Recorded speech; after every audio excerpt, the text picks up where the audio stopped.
Hello दोस्तों, आज हम लोग समझेंगे कि भारत की नागरिकता प्राप्त करने के क्या क्या प्रावधान है और किस प्रकार से भारत की नागरिकता प्राप्त की जा सकती है। उसमें से जो मुख्य दो बिंदु हैं उनको देखेंगे और बाकी बचा हुआ नेक्स्ट वीडियो में देखेंगे। देखिए, जो इसमें क्या इंपॉर्टेंट है वो देखते हैं कि नागरिकता होता क्या है। नागरिकता का सीधा सा मतलब है कि नागरिक होने का मतलब है कि आप उस मतलब आप जहाँ भी जाएंगे या फिर आप उस देश में रहेंगे, किसी देश की नागरिकता प्राप्त करने का मतलब है कि आप उस देश को रिप्रेजेंट करते हैं। जैसे कि आप कहीं के हैं, जैसे कि अगर भारत का कोई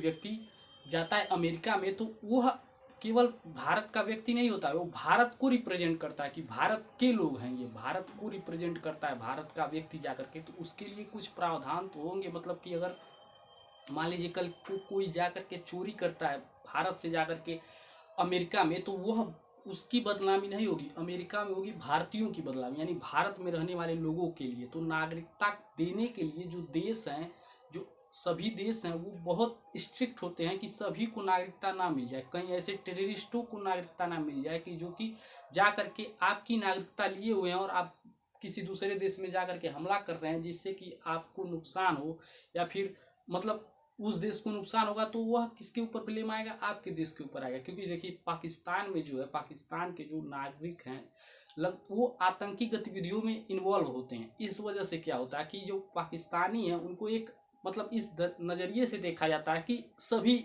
इसी प्रकार के हैं।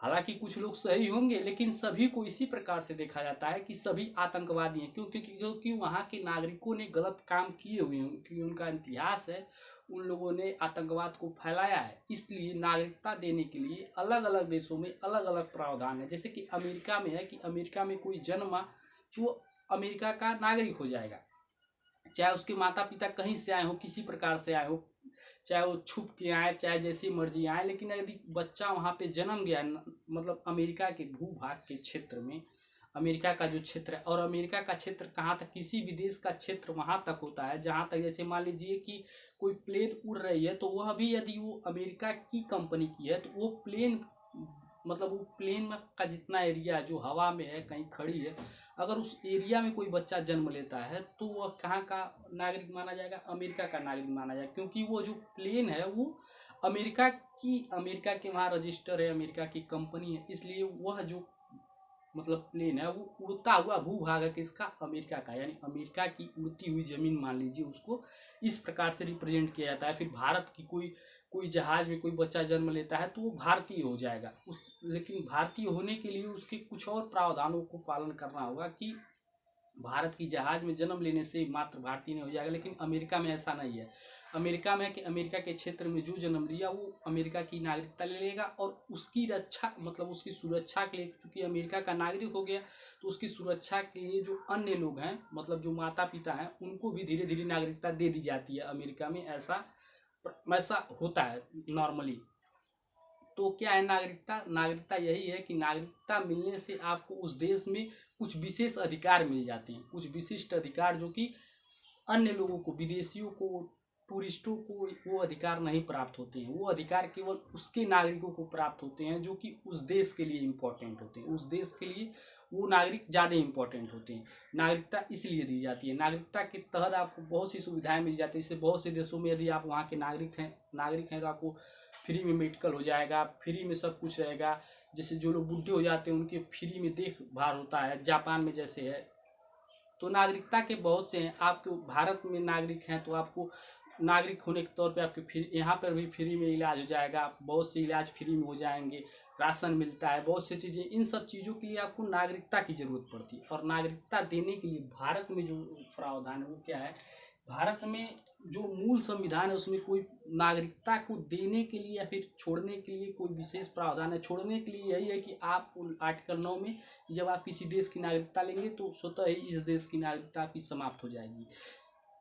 आर्टिकल 9 में ऐसा बोला गया। और आर्टिकल 10 में यह बोला गया है कि आपकी नागरिकता को मतलब प्राप्त करने के बाद जल्दी हटाया नहीं जा सकता है, जब तक कि आप कोई देशद्रोही या फिर कोई ऐसे काम ना कर देते हो जो कि मतलब बहुत ही घिनौना काम हो, जो देशद्रोह का काम हो, या फिर देश के जो मतलब अन्य लोगों को, जो देश के नुकसान चौपाए, ऐसा कोई कृत्य नहीं करते, तब तक आपकी नागरिकता को समाप्त नहीं किया जाएगा। और आर्टिकल 11 में यह प्रावधान है कि नागरिकता को बनाने के लिए, मतलब नागरिकता पाने के लिए जो कानून बनाएगा वो कौन बनाएगा? संसद बनाएगा। तो संसद ने 1900 मतलब 1950 तक का 1950 तक का तो प्रावधान संविधान ने कर दिया था आर्टिकल 5 से आर्टिकल 11 के बीच में।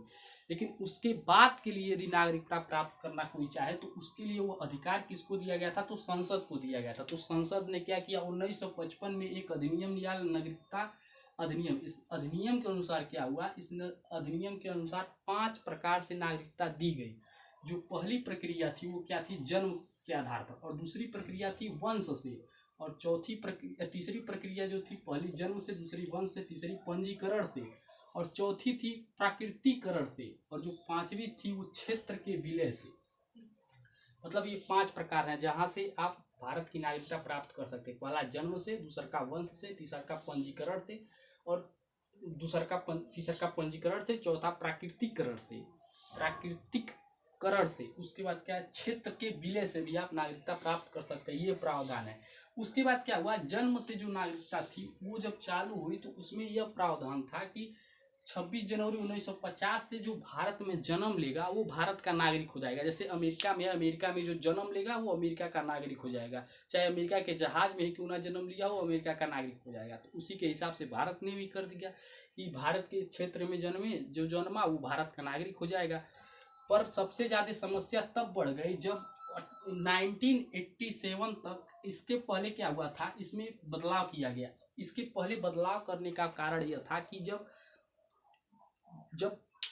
वहाँ पे जो पूर्वी पाकिस्तान था वहाँ पर जब विद्रोह हो रहा था तो जो अंदर, मतलब जो पाकिस्तान की जब आर्मी जो थी वो लोगों को जब मारने लगी थी, पूर्वी पाकिस्तान की, जो बांग्लादेश बनने से पहले, तो बहुत से लोग जो पाकिस्तान से भारत में चले आए थे और फिर भारत में ही रह रहे थे, तो उनके लिए जो 1779 से 85 के बीच में एक बहुत बड़ा विद्रोह असम में चला।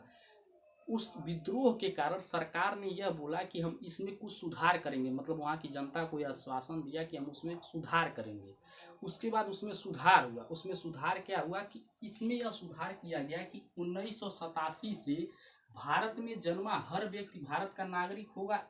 इसके जगह क्या हो गया कि जन्मे हर व्यक्ति को नागरिकता के लिए माता या पिता में से किसी एक का भारतीय होना अनिवार्य था। मतलब इसके पहले से क्या है, इसके पहले 1987 में जो भारत में जन्मा वो भारत का नागरिक होगा, लेकिन उसके बाद यदि कोई जन्मता है तो उसके लिए उसमें माता या 1987 तक कोई जन्मा है तो भारत का नागरिक है। लेकिन उसके बाद अब कोई जन्म लेगा, जब ये नियम संविधान संशोधन हो गया तो क्या होगा, तो उसके माता या पिता में से किसी एक को क्या होना चाहिए? माता या पिता में से किसी एक को भारत का नागरिक होना चाहिए। यह किया गया। तब क्या हुआ? अब यह तो प्रावधान कर दिया गया। अब इसके बाद क्या हुआ? इसके बाद जिनको नागरिकता चाहिए थी वो, मतलब बाहर से कोई आता और यहाँ पे भारतीयों से, जैसे पाकिस्तान से कोई आता, फिर जम्मू कश्मीर में या फिर कोई ऐसे जगह पर आते, सब यहाँ पे लड़कियों से विवाह करते। उसके बाद जो बच्चे होते उनको नागरिकता मिल जाती। अब बच्चों को नागरिकता मिल जाती तो उनके संरक्षण के लिए इनको भी नागरिकता मिल जाती। वो भी जो आया उसको भी नागरिकता मिल जाती। तो इस वजह से टेररिज्म बहुत ज़्यादा बढ़ने लगा। जो टेररिज्म था उसको कम करने के लिए क्या किया गया? फिर 2004 में संशोधन किया गया। और ये जो 1987 से चालू हुआ था वो 2004 में आकर के खत्म हो गया। जो माता या पिता में से किसी एक को नागरिक होना जरूरी था। अब क्या हो गया? माता या पिता में से कोई एक भारतीय हो, साथ साथ क्या हो, उसके साथ साथ उनमें से कोई भी अवैध प्रवासी ना हो।